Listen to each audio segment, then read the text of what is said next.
What's going on, world? Jack of all spades CLT. I did not get my back but we back and better than ever. I am the beloved one, DJ Spellman. To my left, we have the pride of Africa, King Wabibi. This is Ken Wabibi, pride of Africa. I want to shout out Cameroon. Also shout out Calvin, the bartender. Calvin, the bartender. Big up Calvin in Cameroon.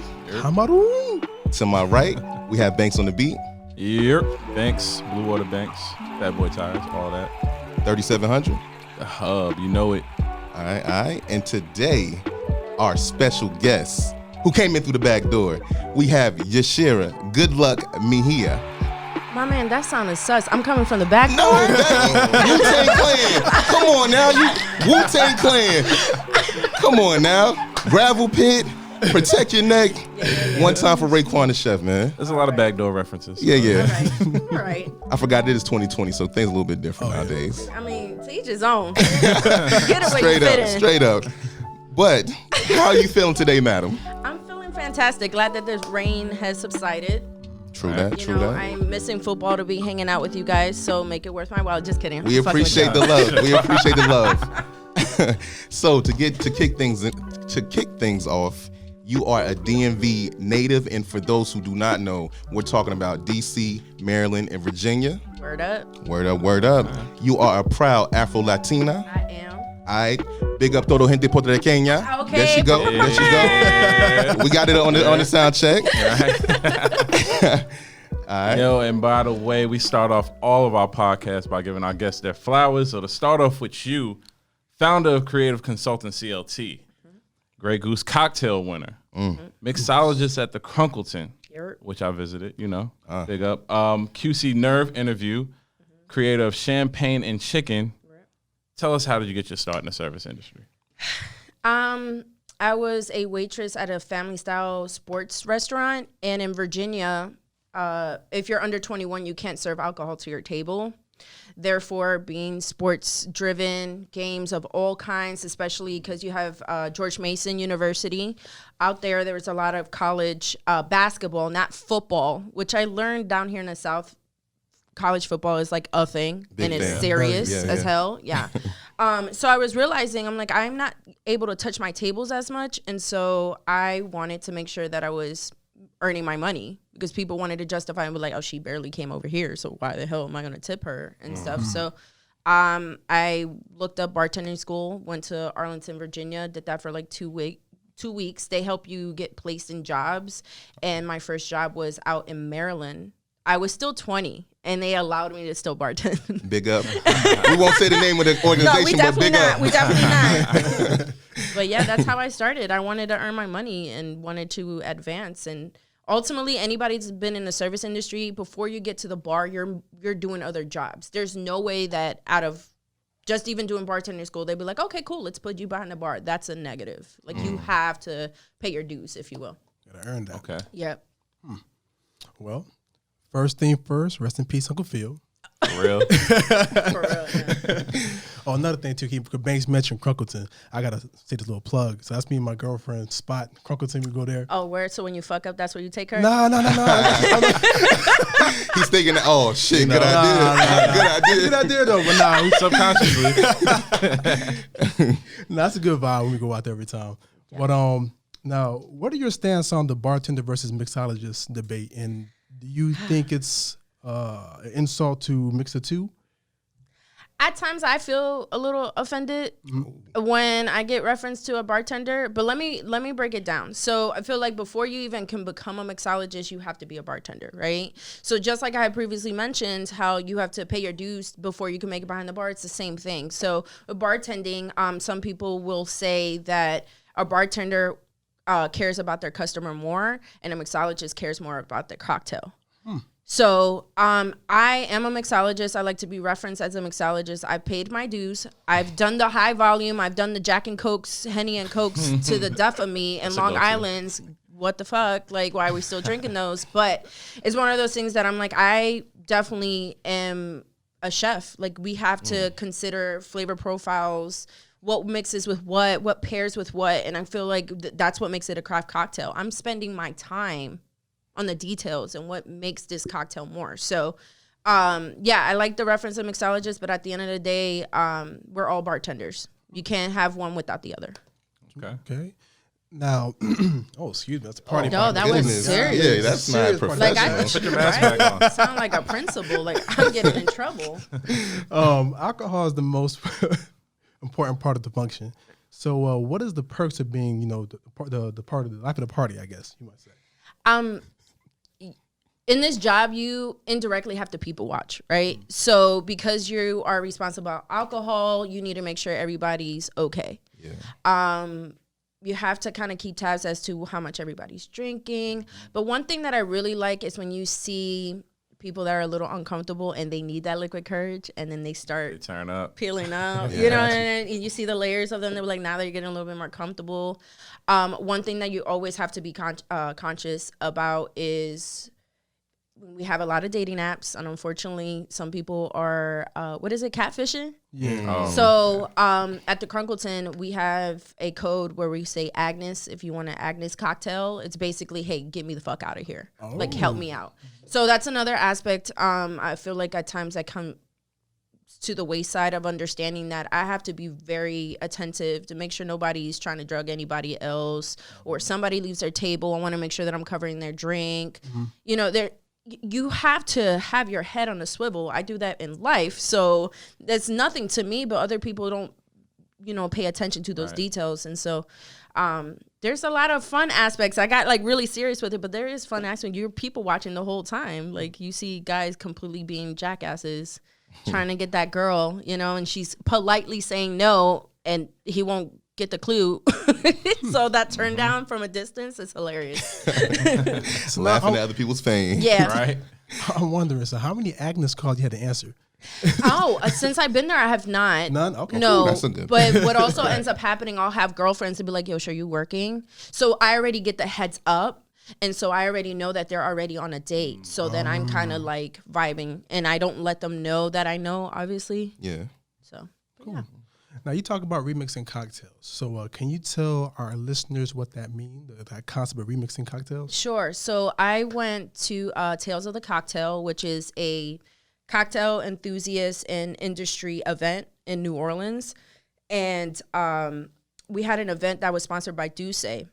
And it was a class. We had the brand ambassador, Sully, and he was talking about the brand and about remixing. And later after that cocktail event, there was a luncheon, and DJ Ninth Wonder was there. Oh, Big so guy. it was guy. so dope. So he was talking about that. He's been in the game forever. So his catalog is extensive. Mm-hmm. So he's talking about how you mix one song to another. If it's not the BPMs that you're matching, it's the flow, or the word, the message, the vibe, and obviously being conscious of your crowd and how you can change from one flow to another genre to another. So with that being said, us as mixologists, we're doing the same thing. So for example, a sidecar is a classic cocktail, is traditionally with a cognac, with lemon juice and triple sec.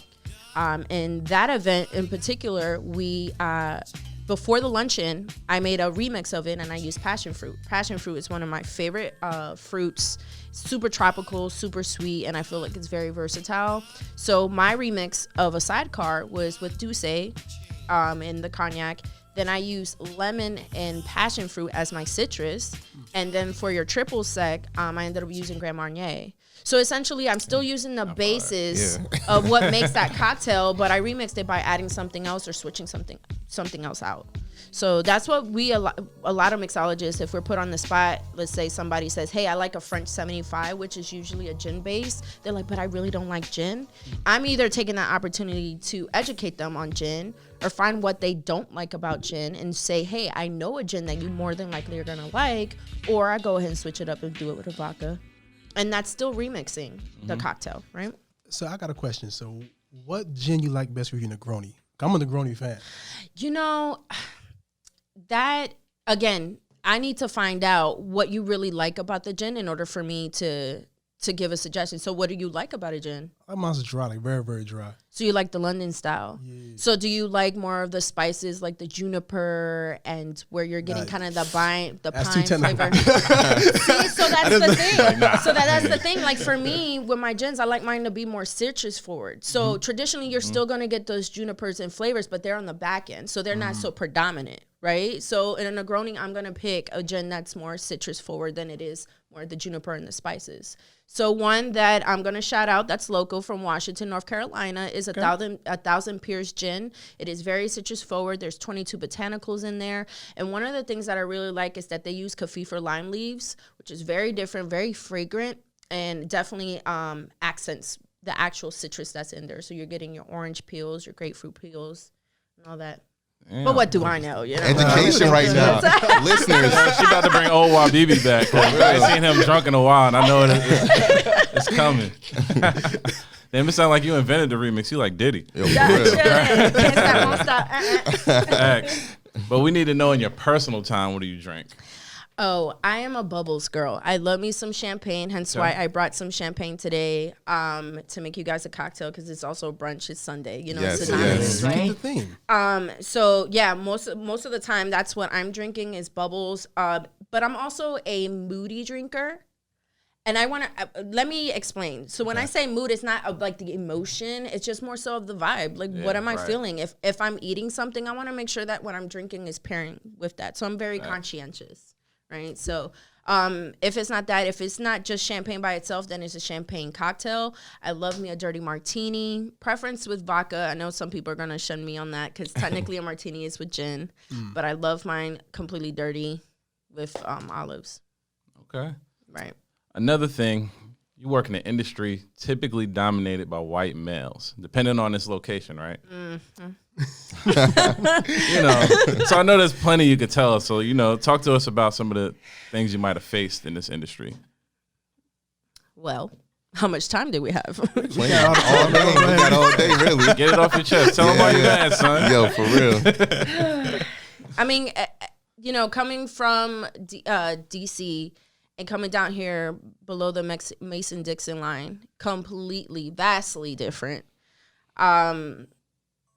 There's a lot of boy club situations out here, and what that means is more so of the same white guys that are management positions, and they continuously fuck up. Their rap sheet is shit, and they still get all these fucking opportunities. It's disastrous. I'm like, seriously? I'm like, really? And Charlotte, it's small. You 100%. Right. That's why I'm not even dating out here. But that's besides the point. So That's part 2. That's the next episode, yo. Follow up. Yo.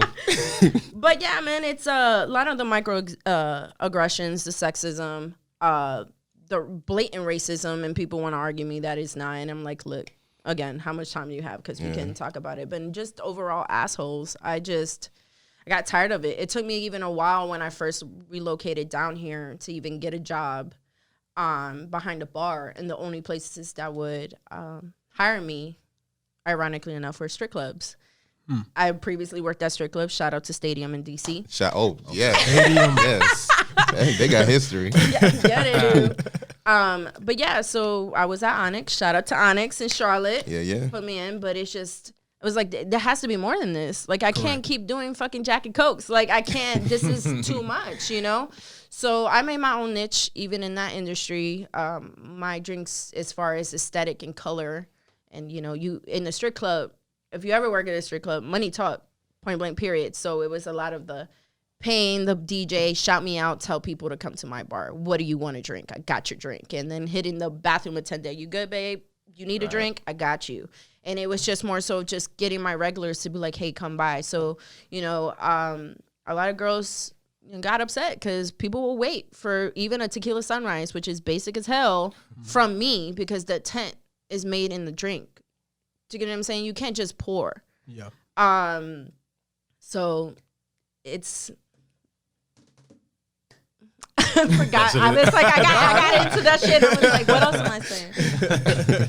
So yeah, no, that's the only places they'll give me a shot. I finally got my shot behind the bar at a restaurant, and just been learning and absorbing everything and all the other bullshit, having to deal with working on a rooftop when it's cold as fuck, not making any money. But as soon as it gets hot, they want to put their white bitches up there. And I'm like, yeah, I can't.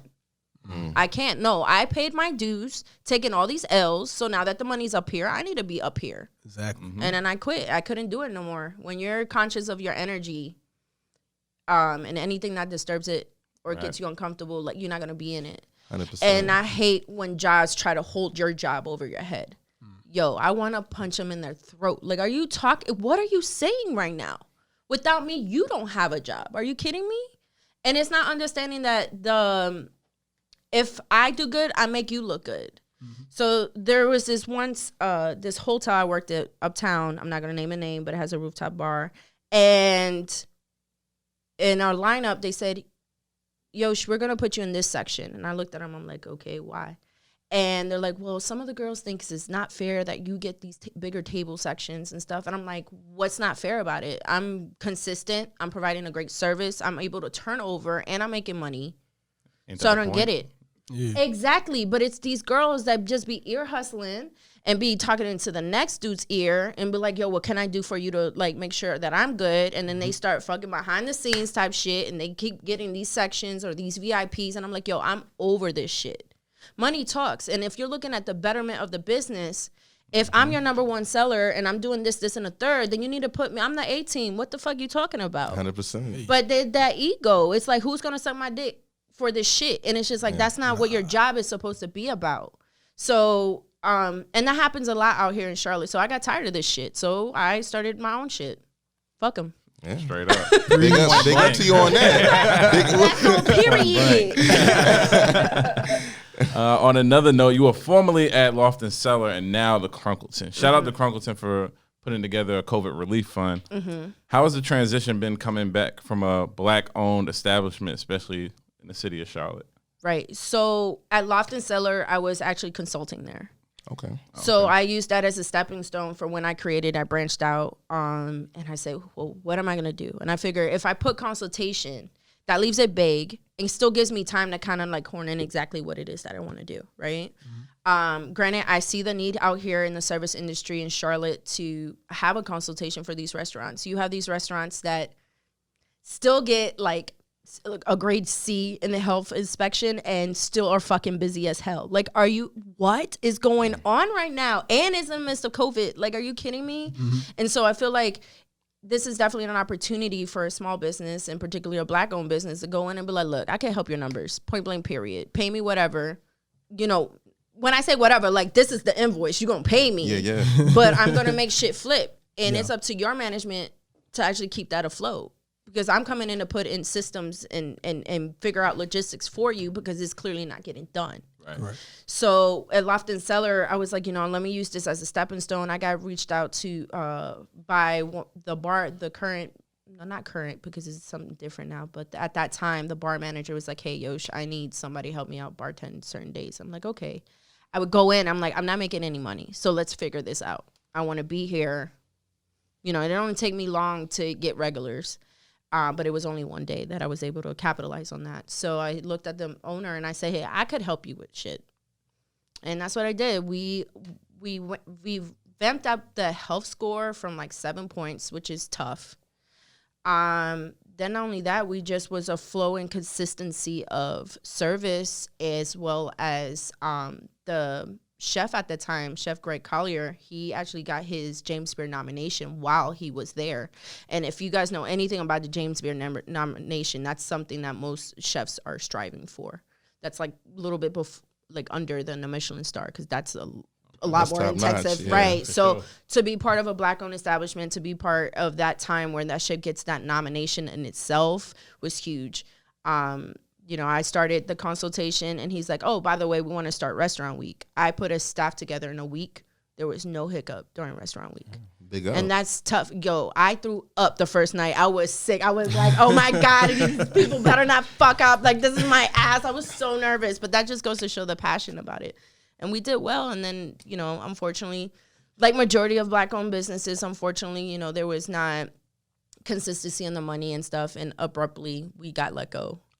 So it sucked, but transitioning into another establishment, Crunkleton, has been such a great step as far as my craft and career. So much education there. And Gary Crunkleton has been a pioneer in regards to getting North Carolina to get the antique spirits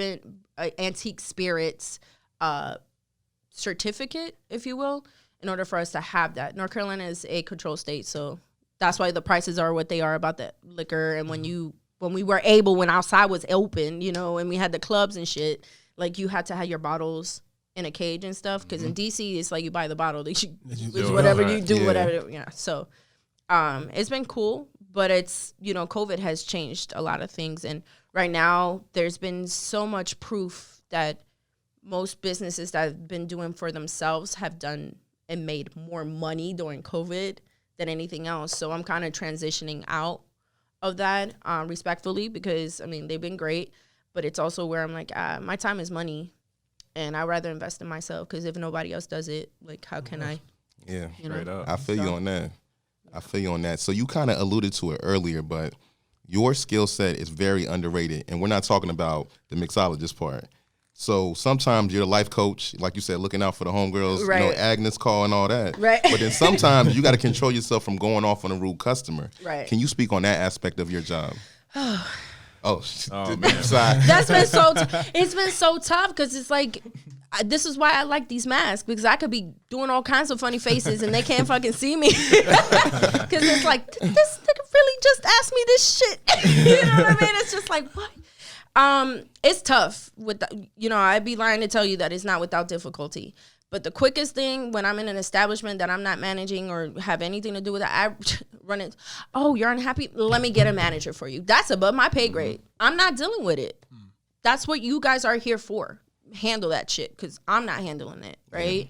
So, brief story, with, I think it was one of 45, I don't say his name, 45's, I think it was like a town hall meeting, whatever, it was broadcast. 2 guys with MAGA hats came in, and I was hella uncomfortable.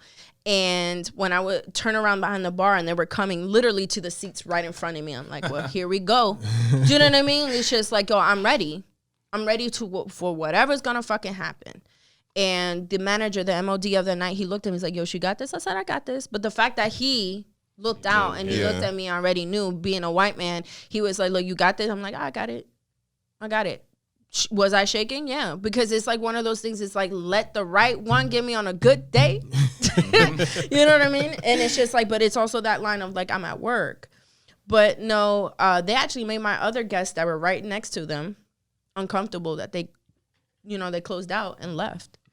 So, you know, they tried me on my bourbon knowledge or asking for suggestions, as most white people do. When we're behind the bar, they'll be like, well, what do you know? And it's just like, I know or not. This is what I do. It's like, bitch, what do you do?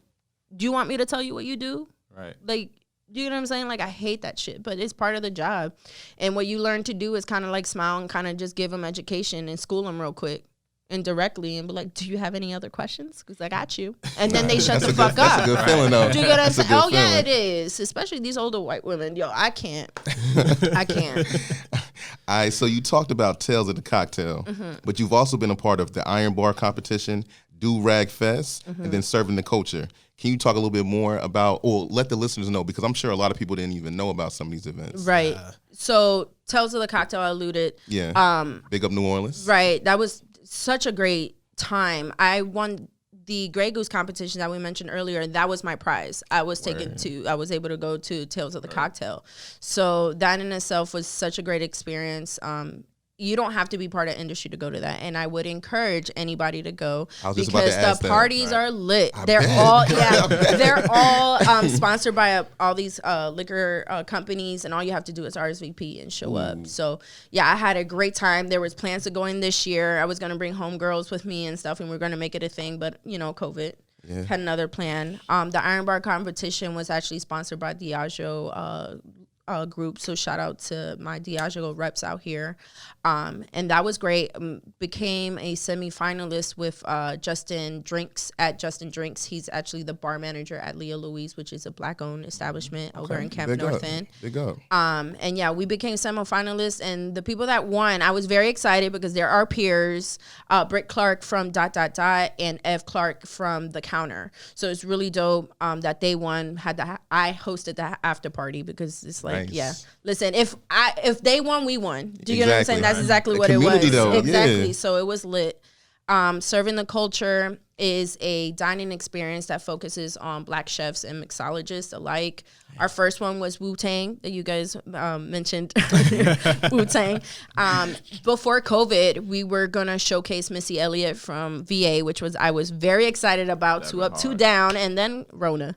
So it's like one of those things that we're trying to figure out. Well, can we bring this back? But we will. It's coming. 100%. So Yeah. I definitely, this is more for me. Maybe a little bit of Banks, maybe not so much YBB, but a big up. You were part of a dinner event at the 7th Street Market that hosted Jerobi White. And I'm one of the biggest Tribe Called Quest fans. So when I seen that, I was like, why didn't I know about this? Right. Big up. How was that event, though? So that event was actually by Chef Greg Collier.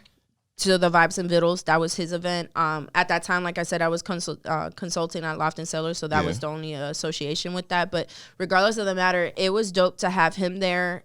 You see, when we talk about old hip hop, real shit, your crowd is so diverse, which I can appreciate, especially out here in Charlotte. So you see the older white guys, you see the older like Indian guys, you see the older Black guys that you didn't think that were kind of down, because at the end of the day, it's like, you know, you kind of put perception on how we're like looking at people and be like, what kind of music do you listen to? But that's what makes it so interesting. We had live artists that they were painting and everything. Man. It was definitely a vibe. He didn't really cook as much, but he was there. I mean, they paid him. Yeah. Good gig. Yeah. All right, so now we're going to kind of switch gears. So for me, soy bachatero. Oh, so you got same. salsa, merengue, bachata, dembow. So where do you live at? I think it's funny because as you get older, you gotta learn those dances, because like obviously as guys, and I'm pretty sure you could attest to this, to your own country music, your mother want to dance, you gotta dance, And so grandma you got too. to learn. You Exactly. better dance with And I grandma. know my brother feels that way, so you have to learn. So merengue is probably the easy. Well, no, bachata is the easiest. But it can get difficult. Oh, it most can get definitely. When exclusive. you add the sazon and adobo and that shit, yes, of course. But as far as the basic steps, it's like bachata, and then you got merengue. Salsa gets a lot trickier. Dembow. I mean, again, that, like I am with my drinks, I'm moody. Like we got to figure it out. And there's not too many Latin nights out here in Charlotte. Like it's weird. It's different. More house parties than that. Yeah, or the restaurants, you know, that like the Spanish restaurants that turn Yeah. into a nightclub. You know what I mean? Big up a piece of Havana. Yeah. Que bola aceri. So, but yeah, no, it's a mood thing. Because that's the thing. I mind dancing by myself. I like it. And the one thing I will say culturally, anytime we go out to a Latin night, I'm getting respectfully asked to dance. And that's one thing that I love about the culture, because because of principle, you could be an old guy and you could be asking me to dance, and I'm going to say yes because you asked me. Yeah. Do you know what I mean? And if it don't work out, like I can only make you look so good, Bobby. You know what I'm saying? Like I can Cut it short if that's the case. You know? We had an article from Thrillist. Says the world's next great cocktail cities are Paris, Singapore, Shanghai, Cape Town, and New Mexico City. Mexico City, I'm sorry. Which one of these would you leave Charlotte for? Singapore. Oh, you said that quick. I did. So the movie Crazy, what is it? Crazy Rich, Rich Asians. Yeah. Oh, yeah. Fucking love that movie. Not to mention, there's a series, Westworld, HBO. Yeah. It was filmed in Singapore. So the one thing about Singapore is super futuristic. B, it's one of the cleanest ass places to fucking go. So to me, I mean, I would hope I'd be able to bag an Asian with money. I mean, yeah. Do your thing. But I mean, I've always been interested in Asian culture. So my name is technically Japanese. And I feel like subconsciously I've always been kind of attracted to that. My biggest tattoo on me is actually a koi fish. my mom looks at me, and especially when I'm eating with chopsticks, and I'm like so effortless, and she goes, "Ay, Yashira, tú no eres China." Like, and so I'm like, Like, you did this. and I'm like, But no, I've always been fascinated with Asian culture. So yeah, I think that would be definitely the move. There, America is the biggest bully. Like, it has a Napoleon complex when you're comparing to everything else that's happening in the world. There's so much greater things. Yeah. It's kind of like a comparison of Samsung and Apple. Apple be jacking everything Samsung does. You can fight me on this. I think There's you're right. I was gonna say there's articles on Yeah. this. You know what I mean? Their iPhones have jacked the screen or whatever. There's been a lot of cases between court cases and stuff like that. So suing each other. But yeah, no, I'm Samsung, Singapore, Asian, that way. 100%. Except my cars. All right, so moving on, we're going to touch on your IG for the next couple of questions, but all these vocabulary words that you got on your IG. Now, we definitely love it, how you connected words like determination, focus, entrepreneur, and of course, Wu-Tang to your life. Now, what made you do that? Because that was so creative in our perspective. Man, it's so hard to come up with captions. I mean, the way you Who you did telling? it, shit. And so that's why I was like, if I get at least a word, I'm able to kind of flow and kind of say something. okay. And so I started that, and I stopped it. So do you guys think I should? Nah, that's I pretty think you smart. should. Again? I think you should. Okay, so I need to keep. Or we could do a I'm vote. We working can on put a content. vote. Yeah, I know. I should probably put a poll on this. Yeah. I'm just trying to figure out, because the digital space is so interesting, and I'm trying to capitalize, AKA make money off of it. So I'm trying to figure those things out. I'm trying to iron all those things out this fourth quarter, so that 2021, it's like, you know what I mean? Yeah. I'm making money from everywhere.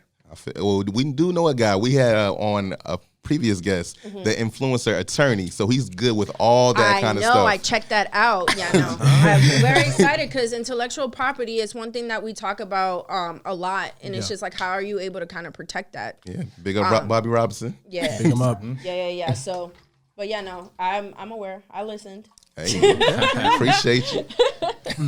So we got another IG post. This is March 28, 2019. You had the ultimate mic drop. I'm trying to get this right because when things get word, they get kind of dicey. So I'm gonna try to get this right.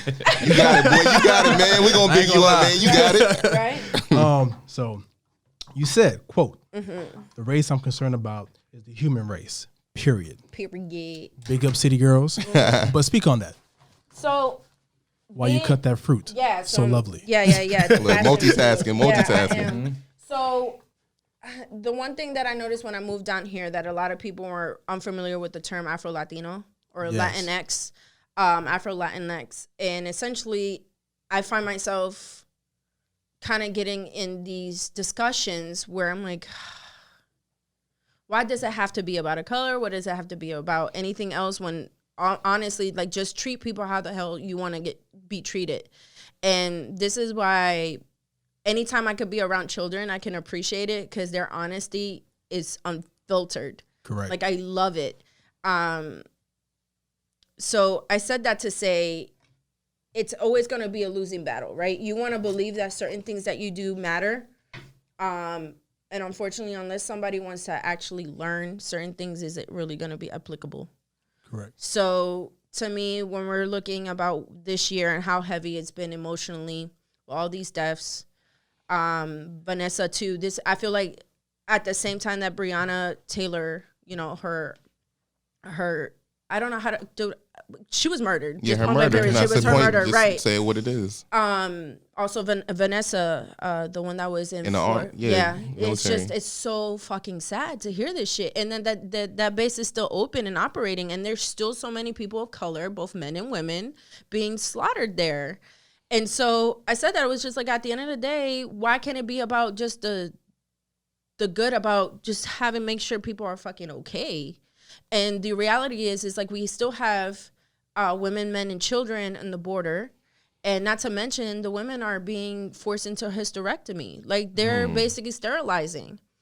As we're going to talk about what they're doing in Africa with any fucking virus and shit. And a lot of European men, they were like, no, let's just take the virus over there to fucking test it. And it's just like, crazy. no. And then you get these people that are, I don't want to use that word, but people that are basically portraying their integrity and their people for money, and that's just what fucking happens, right? Right. So it just should be about like making sure everybody's okay. And that was another reason why I wanted to go to Singapore. Motherfuckers mind their business over there. There's no crimes over there. You know, they chilling. They've been wearing masks. Like, it was Yeah, for culturally, because, like, if I'm sick, I'm wearing a mask because I want to make sure that you don't get sick. So they're so selfless and understanding of their surrounding and their people that are around. And I feel like over here, it's too much of me, Oh, me 100%, shit. And it's 100%. annoying as fuck. Yeah, that's America for you. Yeah, this is America. Yeah. We're gonna take a turn. We got Coquito talk right now. Oh, my gosh. You know. I do. Now, since you're Puerto Rican, I know it hits a little bit differently. Yeah. We got a connection over here. But along with that, can you explain to us and our listeners what that is? Not only that, I know you got your own version or, you know, something from the family that's a little bit deeper rooted. I know you put your foot in it or something like. Well, These so tools. every year I make coquito and I sell it because duh, right? Let us know, please. Right, I will. But I think what's been more consistent is people asking for diet restricted coquito, so i.e. like making it vegan all the way. So that's been interesting and expensive as fuck. But no, I keep it as traditional as possible. I do not add egg into mine because traditionally you do to make it more. I mean, it's like an eggnog. It's Yeah. a Puerto Right. Rican eggnog. Yeah, no, I haven't tried any other flavors. I was thinking about doing that this year. I have a cousin back home that he infuses it with cannabinoid. How you say Like it? kind of bit like Cannabis. Yeah. Cannabis. Cannabis. Un poquito moto. Yeah. So Spanish. ¿Cómo se dice? Yeah. My friends would be like, yo, what? I'm like, I'm sorry. Look, I grew up Latino, so I can. But yeah, Fun no. fact. Yeah, so he does that, and then he has pistachio. Some have made it with like the pumpkin spice flavor, you know, basic bitch shit. But yeah, no, I don't know. Yo, I love this filter. I love the energy. But Look, yeah, that's Latino. You look. You better find out. Off the hip. but Okay, yeah. No, but for real, no. So, but no, I always every year make some to sell. I mean, technically it's illegal, but whatever. Get it how you live. Yeah. Keep us on that list though. Yeah, for real. Let us We get it know. out to the listeners too. Right. If you're following me on Instagram at super_yosh, look into my stories. There you go. As I pour this champagne. Look, we should be recording right now. We can. That's Marlo. You got that thing? No, I'm talking on the phone. Like, come on, man. Look, I'm talking about questions right for the next question. I'll fumble the bag every time. look. This is a Jack of All Spades CLT exclusive right now. Right. You know, So, what is this concoction that you're making right now? yes. As I previously mentioned, I really do like passion fruit. Yes. Went ahead and got some passion fruit nectar. Got actual passion fruit, which is crazy that they had it in the store. So I'm really glad about it. So I went ahead and scooped some of that passion fruit seeds and the fruit inside. And like I mentioned about champagne, I went ahead and got some champagne. Oh, Okay. And yeah, so you got the puree, little actually fresh pulp.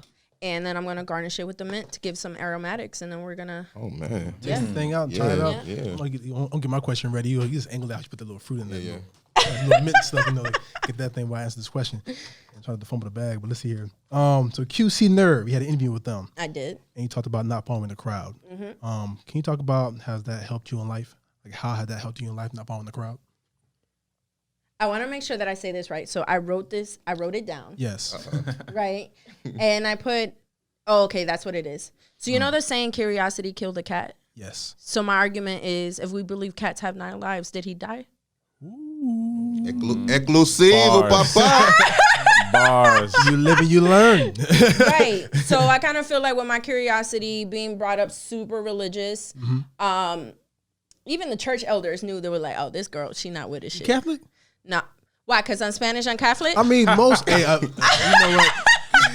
When I was growing up, most I get it. Africans are He's just trying Catholic, to and find then it. most Hispanics were African. Yeah. Catholics as No, well. I get it. No, I get it. No, I was raised Jehovah's Witness. Oh, okay, cool. Right. Big so, up. Okay. So, you know, it's important though. Like, despite my You bad. good. Despite that, I don't necessarily agree with everything. I'm glad that I was brought up in something Have a to kind of base. get the basis Right. exactly. And I kind of feel like I definitely didn't understand in my younger years that I was protected. And still to this day, when I think about those scenarios where shit could have been bad for me, Yeah. I was like, you know what, that was probably that protection, that angel, that whatever. And so even more so now where I feel like my path and my passion for what I do and speaking up for the disparities that we face in my industry is my calling, one way or another. Amen. It's Sunday. Yeah, nah, for real. That was powerful. Shoot, hey, we're going to get a little bit lighter now. I know, my bad. All right, so now we have the most popular segment for Jack of All Spades CLT. The listeners love it. It's called Top 5 Dead or Alive, and that's just off one LP. Shout out Jada. So, Yosh, Yes. what are the top 5 things needed to curate a dope event? Oh, the music. And when I say music, I want to make sure that I make this very clear. A DJ needs to read its crowd, period. I'm not going to put out there, but I feel like a consistency with a lot of DJs out here is that they just play what they want to hear. Do you know what I mean? Yeah. And not necessarily paying attention to the crowd. That shit irks the fuck out of me. Or they're so quick to switch from one song to Ooh, I another. And hate I'm that. like, those classics, you gotta, Let it ride a little bit. Listen, when Fat Man Scoop comes on, Brooklyn asking Clan. if you got $100 bill, put your hands up. I Let it want to ride hear out. all the way. Yeah, I want to hear all the bills. I want to hear all the bills that he want to talk about, not drop it and then put it into Faith Evans type of every other time. shit. 'Cause That's the traditional transition of. or what I say, engine Yeah. number 9. It's like, come on, we've heard Let it this rock. mix before. But let it rock. If you're gonna do it, let it rock. Yeah. So yeah, the music is definitely one. Drinks, definitely another one, and then women. Yeah. Don't even need Women, 5. Don't right. even need 5. No, but I'm gonna give you 5 because I wrote it down. And then I got theme and a reason. A theme, I feel like a lot of people, especially now because of COVID, themes are very important. I'm gonna plug in my what is it? When are we gonna do all this? And the point is, I'm gonna be doing themed virtual happy hours next Wednesday. I'm doing one themed by the Golden Girls. Okay. Oh, I'm gonna be dressed up as Sophia Petrillo. I'm wearing a wig. I'm wearing my glasses with the chain, and I'm gonna be teaching y'all how to make some cocktails. So without gonna promote themes, that. right? Okay. No doubt. Themes and reasons are always a plus. And then the last one is to recap in marketing. What we living in right now, everybody has ADD. We're grabbing our phones. It's that FOMO, right? Fear of missing out. Right. So you need to make sure that recap is awesome. Everybody reposting shit or whatever, because you want to guarantee that people come out for the next one. no doubt. No doubt. So yeah. Oh, shoot. I mean, it's about that time, but we definitely going to get into this cocktail first before we close out. Y'all got to Yeah, toast we got to up. review Yeah. it. No doubt. Y'all toast up. Yeah. I guess we get it. Nah, not you. Oh, no, you know, I said he ain't not no drinking. alcohol, man. Yeah. That's my bad. I was supposed to bring. We don't need the Hey, water. Marlo, right hold on. Get up in here. now. Cheers. Cheers. Cheers, everybody. Headphones coming off. Oh, that's good. How we tasting? Are we good? Oh, that's good. That's Oh, good. man. All right. Damn. That's necessary. All right, so that's a Jack of All Spades CLT first. Yes. Yosh doing her thing live in studio. Mixologist, please don't confuse it with a bartender. Never. But before we close out, Yosh, shout out to social media so people can find you. I'm sorry, I was grabbing a sip of this delicious cocktail That you made? that I made. Yes. So on Instagram, I am at super_Yosh. Website is coming out shortly. My creative consulting, CLT.com, is up. Still need to revamp that. It's one thing about the attorney, the last Yeah, Bobby podcast Rob. was talking about and it, like, the make sure your influencer shit is attorney. together. Yeah. And I was like, man, shit. It was right on time for you. It was right on time for you. So right now that's the main focus, the only social media outlet that I'm really using. So I need to get on that Facebook. I don't know if I'm doing the Twitter shit. That's too much. Yeah. Right. 45 Especially during doing this that time, shit. yeah. Okay. Yeah. 45 do too much of that, and I'm like, I don't want to be on that. There's too much influences and having to watch and see all that stuff. So IG is the main way to get in contact with me. My address is on my profile. So if you guys are feeling inclined to send me any cocktail type products or even your brands of something that's within the industry, I'm totally all for it. Go ahead and send it straight to that address. Any inquiries, just send me a message. Damn, that's love right It's there. not a So personal listeners, address, right? That's not a. Is it? No. Okay, I would hope. P.O. not. boxes, I don't of wanna put course. that on the air. Like, P.O. wait, boxes, of I had course. to blurt that out.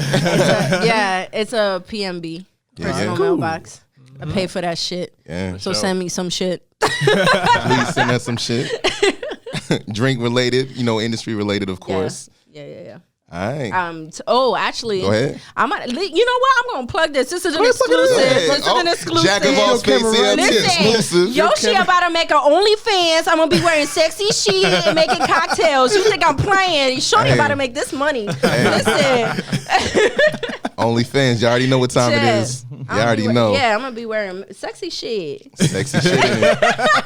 Hey, once again, people, y'all know where to come to for the worldwide exclusives. Yes.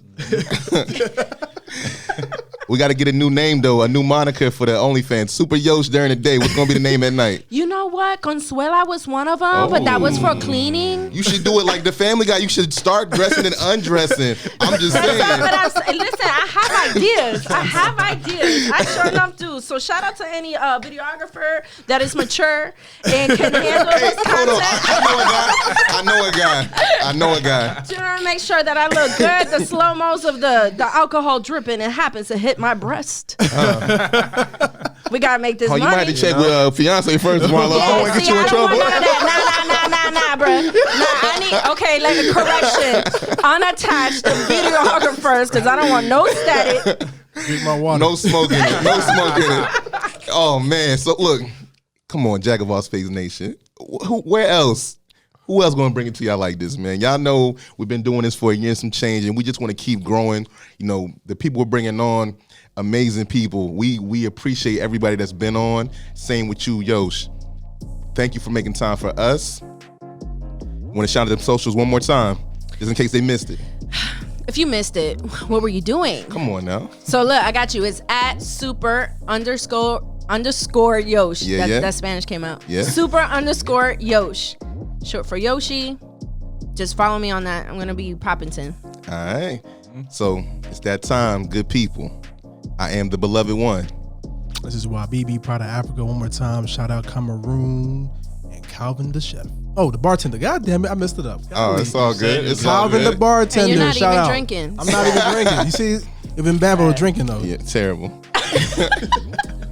Oh yeah, I'm Banks. Hey, Banks on the beat. Puerto Rican Poppy. Bad Boy Tires. Oh, we Water gotta talk Banks. about this after. Drink. Hey, shout out Marlo. We can't forget Marlo. Of course, All Jay the time. Marlowe behind the scenes, behind the camera. Yes.